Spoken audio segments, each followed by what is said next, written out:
padaku, supaya aku tidak binasa, melainkan beroleh hidup yang kekal. Ku sembahkan, ku sembahkan Engkau yang layak untuk ku sembah.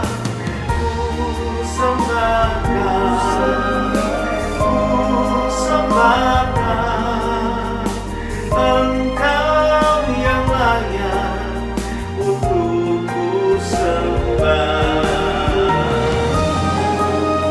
Tuhan Yesus, terima kasih hari ini masih ada. Hari ini kami masih bisa merayakan Paskah. Ada kebangkitan setelah kematian. Itu berarti ada harapan buat setiap kami dalam kehidupan. Ku sembahkan, ku sembah Kau, Engkau yang layak untuk ku sembah. Ku sembah Kau, ku sembah Kau, Engkau yang layak untuk ku sembah.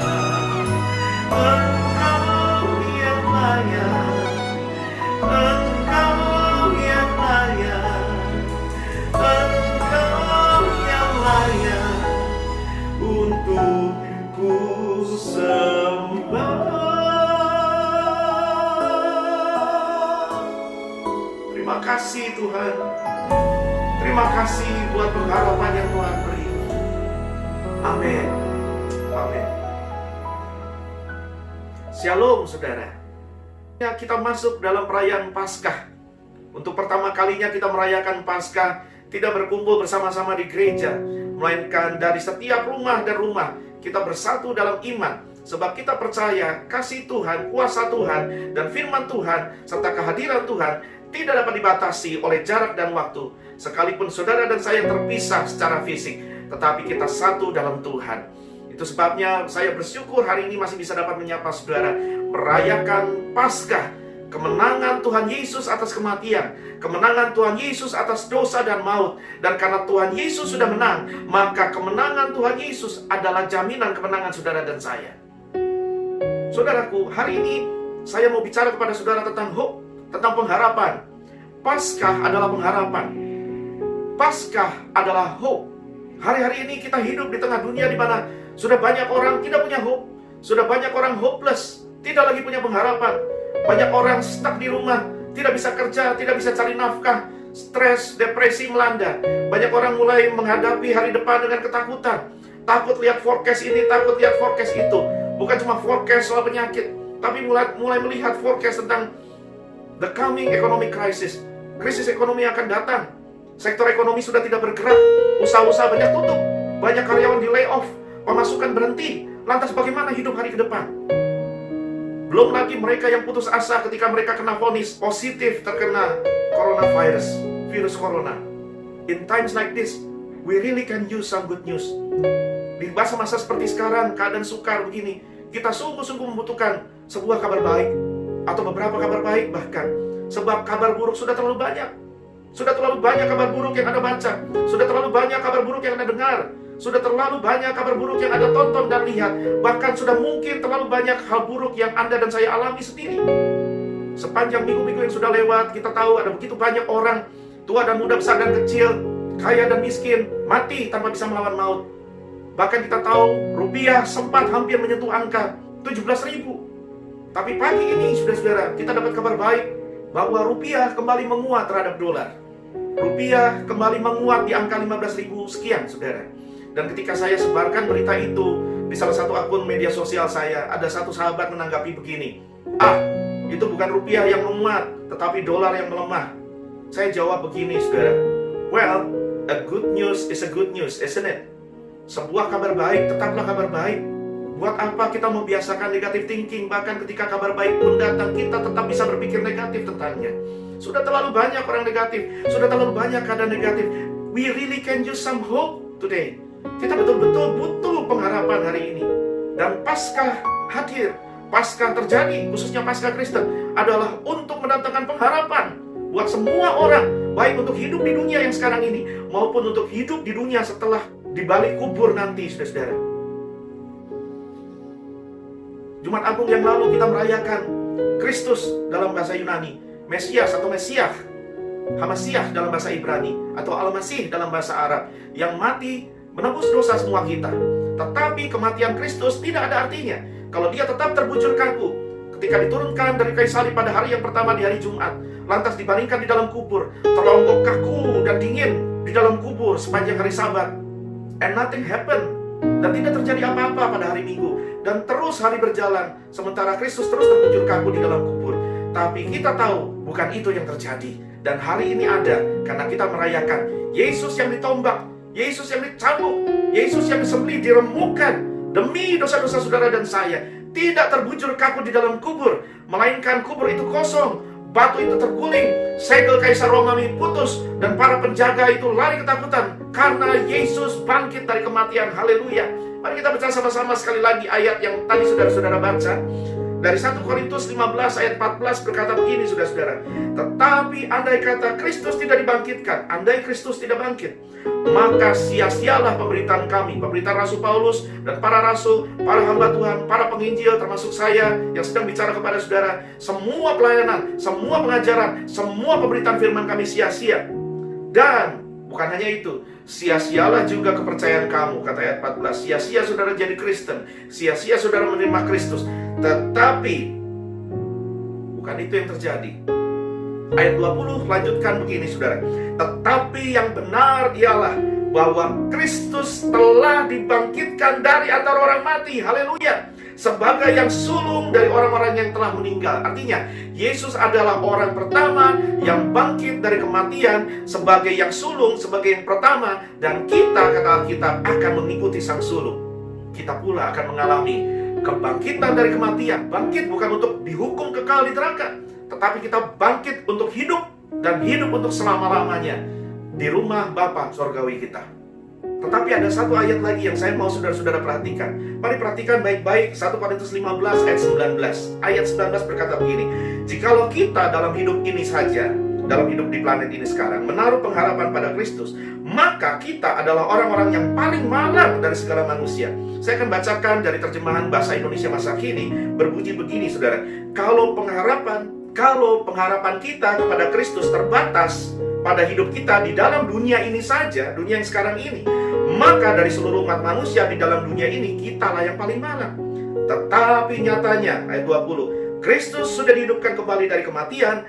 Inilah jaminan bahwa orang-orang yang sudah mati di dalam Kristus akan dibangkitkan kembali, akan dihidupkan kembali.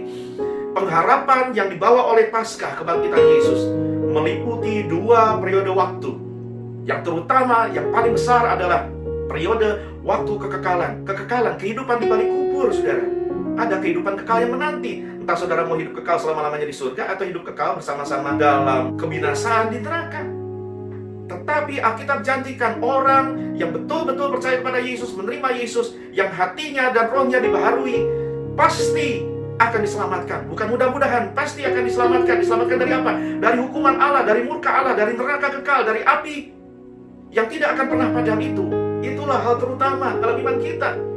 Tetapi ayat 19 memberikan kita informasi bahwa pengharapan dalam Kristus bukan hanya untuk hidup di balik kubur di dunia yang akan datang, tetapi juga orang yang menaruh pengharapan kepada Kristus memiliki pengharapan untuk periode waktu, periode masa, bukan hanya di hidup kekal nanti, tetapi di hidup dunia fana ini.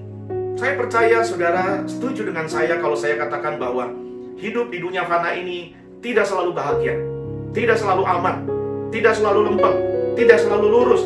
Ada kalanya jalan begitu berkelok-kelok, bahkan jalan terasa menurun, bahkan jalan terasa menggelap. Tetapi saya punya kabar baik untuk saudara-saudara. Allah yang kita sembah adalah Allah yang penuh belas kasihan, Allah yang hatinya berbelas kasihan. Dari mana kita tahu? Yesus adalah gambar Allah yang tidak kelihatan itu. Allah yang tidak kelihatan. Allah yang selama di zaman perjanjian lama hanya dibaca dari ayat-ayat kitab suci dalam perjanjian lama. Ketika Yesus turun ke bumi dan menjelma menjadi manusia, maka Allah yang tidak kelihatan itu sekarang bisa dilihat. Dan sifat-sifat Allah yang luar biasa itu yang hanya bisa dibaca, Allah yang penuh dengan belas kasihan dan famous tears of compassion. Hari itu ketika Yesus turun, maka manusia bisa melihat bahwa Allah yang mereka baca adalah Allah yang tampak. Dan Allah yang penuh belas kasihan itu menunjukkan belas kasihannya secara fisik di depan umat manusia. Dan tahukah saudara apa yang dilihat manusia tentang Allah dari melihat Yesus? Setiap kali para saksi mata, setiap kali penulis Injil melihat perjumpaan Yesus dengan orang-orang banyak yang menderita, yang susah, yang sedih, yang sakit atau yang berduka, maka Injil selalu mencatat begini: maka tergeraklah hati Yesus oleh belas kasihan. Bahkan Tuhan Yesus sendiri mengutip firman Allah dari perjanjian lama ketika dicatat oleh Matius 9 ayat 13. Berbunyi demikian, yang kukendaki ialah belas kasihan, compassion, bukan persembahan. Sebab aku datang, kata Tuhan Yesus, bukan untuk memanggil orang benar, melainkan untuk menyelamatkan orang berdosa. Seringkali kita berpikir bahwa iman adalah ritual, iman adalah persembahan, iman adalah pelayanan, iman adalah korban, iman adalah agama, dan setumpuk ritualistik lainnya. Tetapi Yesus sendiri berkata, hati Allah sendiri berkata lewat mulut Yesus, bukan itu. Ibadah yang sejati adalah belas kasihan terhadap sesama, bahkan buat orang yang paling tidak pantas menerima belas kasihan kita. Ini loh hati Allah buat saudara. Ini loh hati Tuhan buat saudara. Hati Yesus adalah hati yang penuh belas kasihan. Buat siapa? Buat engkau, buat saudara dan saya. Yesus tahu apa artinya kesukaran. Yesus tahu apa rasanya putus asa. Yesus tahu apa yang saudara sedang alami dan gumuli hari-hari ini. Dan dengan penuh belas kasihan, Yesus rindu mengembalikan, Yesus rindu memberikan hope itu, pengharapan itu kembali kepada saudara. Buat saudara-saudara yang sudah putus asa, buat saudara-saudara yang sudah letih lesu berbeban berat, buat engkau yang sudah kehilangan pengharapan. Because hope is what we need during these difficult times. Hope is what keep us going on and going strong through the most difficult times in life. Yesus peduli dengan engkau yang sedang stres hari-hari ini memikirkan ekonomi, engkau yang punya karir yang mandek, engkau yang punya bisnis yang macet, engkau yang hari-hari ini income hanya zero. Mulai dari ojek online, karyawan sampai pengusaha, semua mengalaminya. Masa iya Pak? Ya, Dia Allah yang penuh belas kasihan ketika di suatu pagi Ia berjumpa dengan beberapa pengusaha ikan. Saya sebut pengusaha ikan atau bisnis ikan, karena nelayan bisnisnya memang ikan. Dia berjumpa dengan beberapa nelayan yang sudah sepanjang malam, selama bertahun-tahun mereka sudah biasa mencari ikan, sudah biasa menjala ikan. Tetapi malam hari itu mereka gagal total. Mereka tidak mendapatkan bahkan satu ekor ikan pun. Dan mereka harus kembali ke pantai pada pagi hari, mencuci perahunya, mencuci jalannya, dan mulai beres-beres sambil mungkin stres, depresi dalam hati berkata, hari ini saya pulang tidak bawa apa-apa. Hari ini saya pulang tidak ada yang bisa saya jual di pasar. Tidak ada satu ekor ikan pun bahkan. Apa yang akan saya berikan kepada keluarga saya? Apa yang akan saya berikan kepada istri dan anak-anak saya? Makan apa mereka hari ini? Dan itu dialami oleh Simon. Sama seperti saudara hari ini mungkin stres, mungkin depresi. Simon juga pagi itu sebagai seorang nelayan profesional yang sudah biasa menjala ikan, bingung. Dia macet, dia mandek, dia stuck dan tidak tahu harus berbuat apa sebab zero income. Tetapi Yesus tanpa dicari oleh Simon, tanpa dipanggil oleh Simon, Yesus sendiri yang berinisiatif mencari Simon. Pagi itu, di pantai itu, dia menjumpai seorang Simon yang sedang stres karena masalah ekonomi. Dan Yesus berkata kepada Simon dan teman-temannya, ayo, mencari lagi. Ayo, dorong lagi perahumu. Ayo, tebarkan jalamu lagi. Secara pribadi, secara manusia, Simon bisa berkata, kamu tahu nggak, saya sudah cari sepanjang malam. Kamu tahu nggak, kamu ini siapa? Kamu itu mungkin cuma rabi, kamu itu tukang kayu. Saya nelayan profesional. Soal mencari ikan, saya lebih jago dari kamu. Tetapi yang dahsyat adalah Alkitab mencatat, Simon bilang begini, baiklah, karena engkau menyuruhnya juga, saya akan tebarkan jala lagi. Dan benih dari ketaatan itu menghasilkan jala yang koyak, jala yang hampir menghasilkan jala yang hampir koyak. Bahkan Simon harus memanggil perahu-perahu temannya datang karena ikan yang dia tangkap begitu banyak. Tuhan Yesus mengembalikan hope, pengharapan kembali pada Simon. Saya bayangkan wajah Simon hari itu dan teman-temannya yang tadinya sudah sedih, yang tadinya sudah stres, tidak tahu harus memberi makan keluarga mereka bagaimana. Mereka pulang dengan senyum, mereka pulang dengan kepala tengadang, mereka pulang dengan mengucap syukur. Mungkin sambil bawa ikan, mereka jalan sambil bersiul atau bernyanyi. Hati mereka melimpah dengan syukur. Dan saudara-saudara, itulah hati Tuhan buat Anda dan saya. Tidak mungkin Allah membiarkan saudara dan saya merebus batu untuk memberi makan keluarga kita. Tidak mungkin.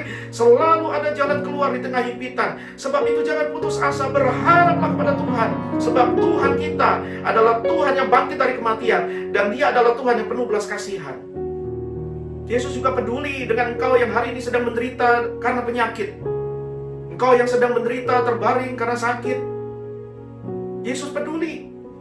Ketika engkau putus harapan, Yesus tidak putus harapan. Ketika engkau sudah menyerah, Yesus tidak menyerah dan tidak akan pernah menyerah. Ada satu perempuan, ada satu wanita 12 tahun dia mengalami pendarahan. Bisakah Anda bayangkan? Darah terus-menerus keluar dari dia sepanjang 12 tahun. Dia mungkin sudah berobat kemana-mana. Hartanya, barang-barangnya mungkin sudah dijual untuk pengobatan selama 12 tahun. Dan mungkin ibu ini sudah tidak punya apa-apa. Tetapi hari itu, ketika dia berjumpa dengan Tuhan Yesus, ketika dia mendapati Tuhan Yesus, maka dengan penuh harapan, dia tidak sempat ngobrol dengan Yesus, dia tidak bahkan sempat berkata apa-apa sama Yesus, tetapi imannya membuat dia menjamah ujung jumbai daripada jubah yang dipakai Yesus.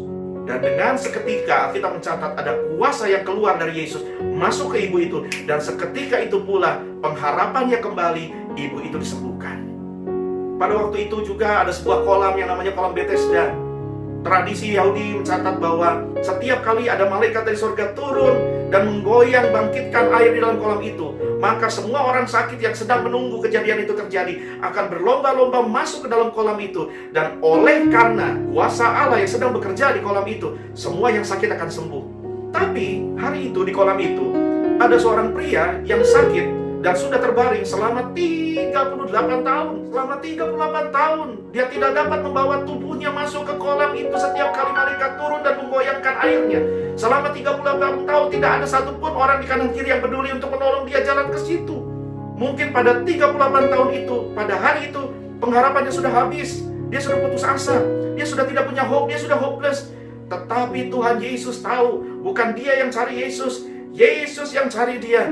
Dan ketika Yesus menemukan dia, Yesus berkata, bangkitlah, angkatlah tilammu dan berjalanlah. Ketika Yesus menjumpai orang itu, pada hari itu penantiannya selama 38 tahun selesai. Karena hari itu dia bangkit berdiri tanpa masuk ke kolam. Dia pulang ke rumah, ketemu lagi dengan keluarganya, mungkin ketemu dengan anak istrinya, dengan tubuh yang sehat. Saya tahu persis apa yang saya katakan, saudara-saudara. Saya pun mengalaminya. Berkali-kali saya divonis mati, divonis mati, divonis mati. Hari ini oleh kasih Tuhan dan kuasa Tuhan, saya masih berdiri dan berkata-kata kepada saudara. Bukan cuma karena saya percaya mujizat masih terjadi, tetapi karena saya percaya di dalam Yesus selalu ada hope, selalu ada pengharapan, dan bahwa Tuhan Yesus adalah Tuhan Allah yang penuh belas kasihan. Itulah Allah yang kita sembah. Dia bukan cuma agama, dia bukan cuma setumpuk doktrin, dia bukan Allah yang jauh di atas sana yang tidak terjangkau oleh umat dan umat harus berteriak-teriak memanggil dia. Tidak. Dia Allah yang penuh belas kasihan. Dia Allah yang berinisiatif mencari Anda dan saya di titik paling rendah dalam hidupmu, di mana engkau sudah kehilangan harapan. Dia datang untuk memberikan harapan. Mungkin saudara menatap saya dan berkata, tapi Pak, Anda tidak tahu rejection, penolakan yang saya alami dalam hidup saya. Saya ditolak di sana-sini, saya dijauhi, sakit rasanya Pak. Saya ngerti, saya tahu. Bahkan Alkitab mencatat Yesus berjumpa dengan orang yang mengalami penolakan. Seorang wanita Samaria yang harus keluar pada siang hari untuk menimba air dari sumur. Karena biasanya air ditimba dari sumur pada pagi hari. Tetapi guna menghindari orang, dia terpaksa harus menimba sumur tepat ketika matahari berada di atas kepalanya pada siang hari yang paling panas. Kenapa? Satu, dia orang Samaria. Orang Yahudi menganggap orang Samaria kafir. Mereka tidak bergaul dengan orang Samaria. Dianggap setengah manusia, darahnya tidak halal. Yang kedua, ternyata wanita itu punya reputasi. Tuhan Yesus membuka kehidupannya. Dia sudah menikah 5 kali dengan 5 pria yang berbeda. Dan hari ini dia tinggal dengan pria nomor 6 yang bukan suaminya. Dengan kata lain, satu kampung itu tahu bahwa orang ini bukan cuma kawin terus, tetapi dia hari itu sedang kumpul kebo. Tidak ada yang mau menimba air di sumur bersama dia. Setiap kali mungkin dia pada pagi hari menimba air, mungkin orang-orang lain mencibir, mungkin ibu-ibu lain mencibir, mungkin wanita-wanita lain mulai mengatakan hal-hal yang pedas yang menyakiti dan melukai hatinya. Tetapi hari itu Yesus dengan sengaja menjumpai dia, karena Yesus mau memberikan pengharapan kembali kepada dia. Dan dengan penerimaan kasih yang tulus dan besar, wanita ini mengalami pemulihan dari Tuhan. Begitu juga ada satu perempuan lagi yang Alkitab catat. Perempuan ini ditangkap oleh orang-orang yang merasa sebagai penjaga agama, oleh orang-orang yang religius. Dan ditangkapnya bukan karena mencuri, ditangkapnya bukan karena berbohong, ditangkap karena kedapatan sedang melakukan perzinahan. Dan ketika semua orang siap merajam perempuan ini, ketika semua orang siap untuk membunuh perempuan ini, Tuhan Yesus menantang semua orang yang mau merajam. Kalau ada di antara kamu yang tidak pernah berbuat dosa, ayo rajam silakan. Tetapi Alkitab catat semua orang tersadarkan, mundur satu persatu. Dan Yesus berkata, aku tidak menghukum kau, sebab itu pergilah dan jangan berbuat dosa lagi. Dengan kata lain, Yesus mengembalikan hope dalam hidup perempuan ini. Yesus mengembalikan harapan dalam hidupnya. Hari itu seharusnya dia tidak bisa melihat mentari hari esok. Hari itu seharusnya dia tamat riwayatnya dan mati dirajam. Tetapi esok hari matahari masih terbit, matahari masih bersinar, hari masih terang. Dia masih bisa melihat hari depan karena Yesus datang memberikan harapan kepada dia. Sebab itu saudara-saudara, yuk jangan putus asa yuk. Yuk jangan putus asa. Ayo semangat lagi. Ayo bangkit lagi. Ayo berpengharapan lagi. Yuk berharap sama Tuhan. Because it usually the darkest before dawn. But do you know what happens after that? Sunrise happens. Matahari terbit. Biasanya hari paling gelap justru jam-jam subuh hari sebelum matahari terbit. Tapi tahukah saudara apa yang terjadi setelah kegelapan yang paling gelap itu? Matahari terbit, kegelapan sirna, cahaya turun, pengharapan baru buat saudara. Mungkin hari-hari ini engkau sedih dan putus asa seperti yang dirasakan oleh murid-murid pada hari itu. Oh, junjungan mereka, guru mereka, pengharapan jiwa mereka, entah harapan apapun yang mereka punya, dibunuh, mati, dan sekarang terbaring kaku di kuburan. Mereka kehilangan harapan, mereka kocar-kacir lari bersembunyi, saudara-saudara. Bahkan mereka lari bukan cuma pada saat Yesus disalib. Mereka lari dari pertama kali Yesus ditangkap di Taman Getsemani. Mereka bersembunyi ketakutan. Tetapi kita tahu apa yang terjadi. Ketika Jumat Yesus mati pada hari yang pertama, lalu diturunkan dari kayu salib, lalu pada hari yang kedua di hari Sabat, Yesus terbujur kaku. Bagi murid-murid, mungkin itu adalah hari Sabat, hari Sabtu yang paling gelap dari hari-hari yang pernah mereka hidupi. Pengharapan hilang rasanya. Bahkan nafas ini sesak rasanya. Kegelapan meliputi hidup mereka. Kegelapan meliputi dunia. Mungkin iblis tertawa terkekek hari itu dan merasa, I win, saya sudah menang. But we know what happened on that Sunday morning. Kita tahu apa yang terjadi pada hari yang ketiga di minggu pagi itu. Kuburan terbuka, batu terguling, segel dari kekaisaran Romawi putus. Para penjaga-penjaga lari ketakutan. Sebab Yesus Tuhan bangkit keluar dari kubur dalam segala kemuliaan dan kuasa. Haleluya. Sebab itu jangan putus asa. Kalau kematian saja dikalahkan oleh Yesus, kalau kematian saja dikalahkan oleh kebangkitannya, maka kita berkata kepada saudara dan saya, bersukacitalah dalam pengharapan, sabar dalam kesesakan, dan bertekunlah dalam doa. Kata Roma 12 ayat 12. Dari ayat ini sebetulnya kita belajar bahwa Tuhan mau mengajar kita, hidup ini tidak selalu senang terus. Hidup ini tidak selalu indah terus. Ada kalanya kesukaran datang, ada kalanya kesulitan menyapa, ada kalanya penderitaan hadir. Bahkan Alkitab berkata, ada kesesakan, tapi sabar dalam kesesakan, tekun dalam doa, dan jangan lupa bersukacita dalam pengharapan. Bersukacita. Sukacita yang dari Tuhan itu kekuatan kita. Hati yang gembira adalah obat yang manjur. Semangat yang patah mengeringkan tulang. Saudara pasti sudah mendengar kesaksian seorang tokoh beberapa hari lalu yang betul-betul terbaring di rumah sakit karena sakit COVID-19, sakit karena virus corona. Tetapi dia kenal Tuhannya, dia tahu ayat itu, dia nyanyi setiap hari, dia pelihara hati yang bersukacita. Dan hari ini dia bersaksi, sudah sembuh total. Karena ada pengharapan buat orang yang menaruh harapnya sama Tuhan Yesus. Mungkin saudara menatap saya dan berkata, Pak, Bapak nggak tahu, hidup itu penuh sengsara, hidup itu penuh derita, Pak. Saya ngerti. Justru dalam penderitaanlah Roma 5 ayat 3 dan 4 berkata, kita bermegah juga dalam kesengsaraan kita. Kenapa? Karena kita tahu bahwa kesengsaraan menimbulkan ketekunan, dan ketekunan menimbulkan tahan uji, dan tahan uji menimbulkan pengharapan, dan pengharapan tidak mengecewakan. Haleluya. Saya mau menatap saudara-saudara yang hari ini putus asa dan berkata, Pak, pengharapan saya sudah habis. Saya sudah berharap pada pejabat tidak bisa tolong saya. Saya berharap pada jabatan tidak bisa tolong saya. Saya berharap pada ilmu pengetahuan saya tidak bisa tolong saya. Saya berharap pada uang saya tidak bisa tolong saya. Dalam keadaan seperti ini, segala hartamu itu tidak ada artinya.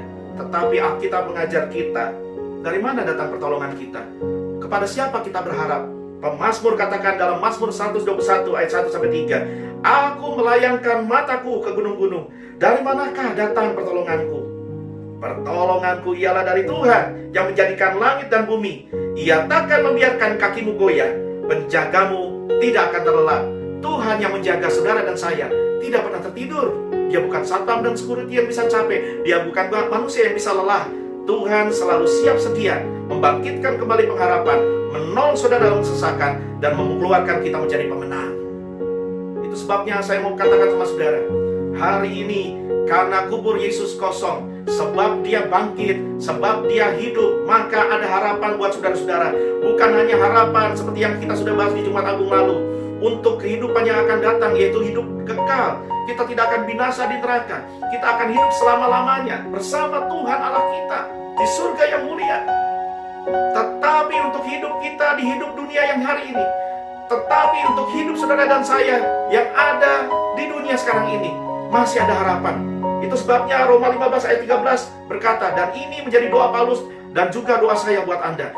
Semoga Allah sumber pengharapan memenuhi kamu dengan segala sukacita dan damai sejahtera dalam iman kamu, supaya oleh kekuatan Roh Kudus kamu berlimpah-limpah dalam pengharapan.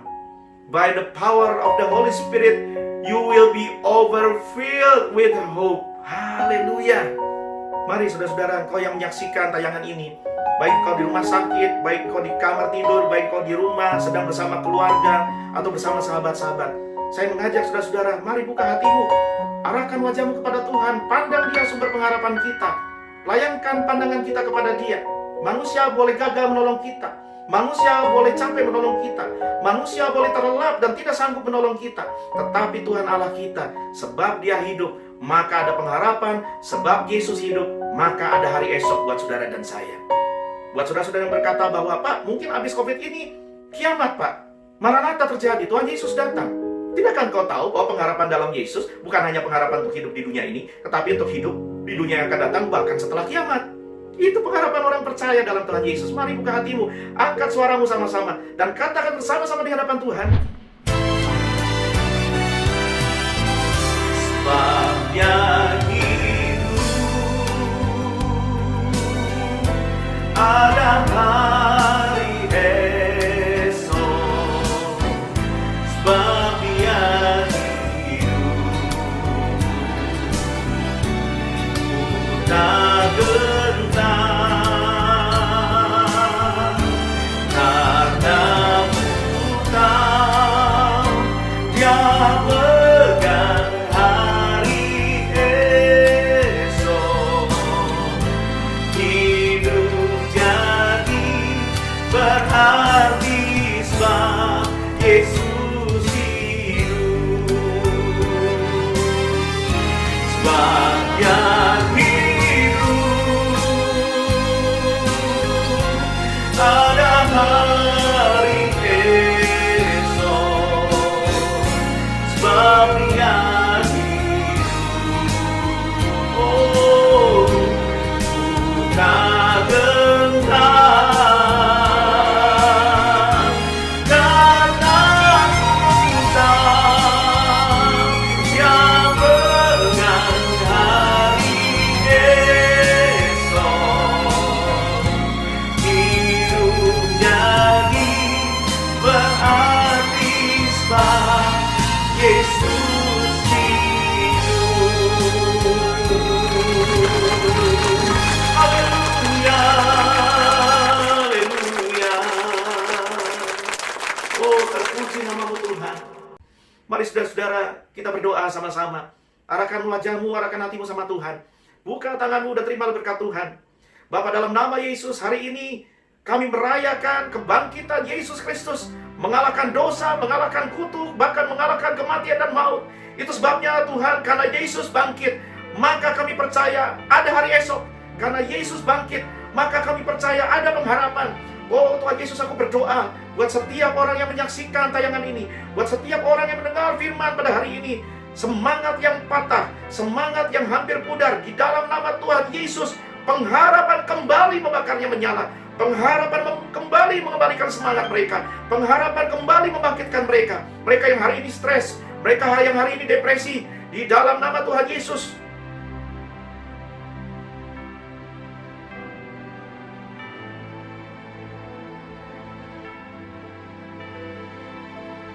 Aku berkata, pengharapan dari Tuhan tidak mengecewakan.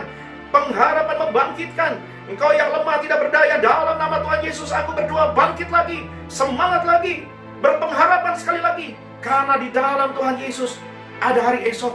Bukan cuma untuk hidup kita hari ini, tetapi untuk hidup di balik kubur di dunia yang akan datang.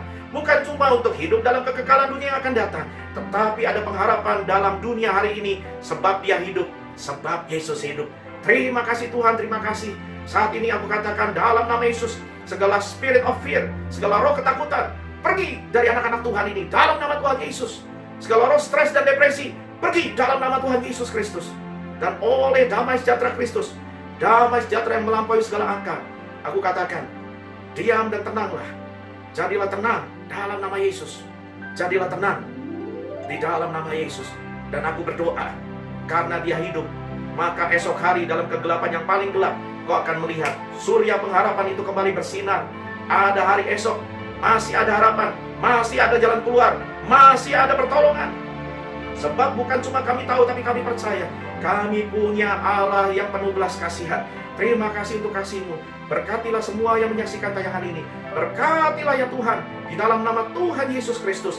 Mereka semua dikuatkan, mereka semua dihibur, mereka semua disembuhkan, mereka semua dipelihara oleh Tuhan, dicukupkan oleh Tuhan, dan ditolong oleh Tuhan. Bukan cuma untuk hidup hari ini, tapi dalam kekekalan yang akan datang. Bukan cuma dalam kekekalan, tapi juga dalam hidup di dunia fana kami hari ini. Ada harapan. Terima kasih Bapak, di dalam nama Tuhan Yesus Kristus. Haleluya. Amin, amin, amin. Saya mewakili istri saya dan seluruh tim pengembalaan serta seluruh pengurus Gereja Betel Indonesia Jemaat Living Bread mengucapkan selamat Paskah buat saudara, selamat Paskah buat keluarga saudara. Dan oleh karena Paskah, ada pengharapan buat Anda, ada pengharapan buat saya. Sebab Tuhan Yesus hidup, maka ada hari esok. Sampai berjumpa lain waktu. Tuhan Yesus memberkati. Bye-bye.